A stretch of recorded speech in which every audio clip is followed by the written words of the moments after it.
नमस्कार, जय छत्तीसगढ़ संगवारी हो। मैं हूँ आप मन के मोनिका वर्मा और आज हमन आए हन हमन परम आदरणीय गुरुजी जेकर मन से हमन गीत गाए के शुरुआत करें, जिला देख देख के हमन सीखे हैं, यानी कि परम आदरणीय गुरुजी दिलीप षडंगी जी।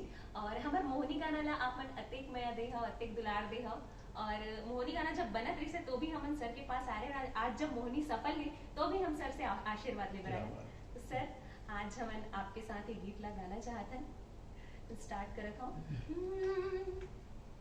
मोहनी खवा के जोड़े जेर चुलाए रे, आगो पीछे घुमाओ तोर रहा नहीं जाए रे, बैहा बना के ते देखना कैसे नचाए डरे रे, माया के भाखा लगावत हो मैं हाँ जाना रे।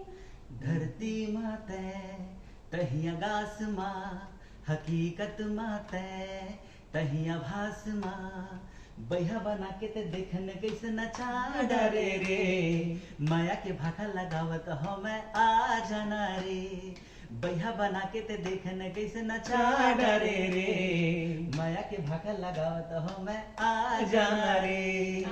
सर आशीर्वाद। खुश रहे, क्या बात है।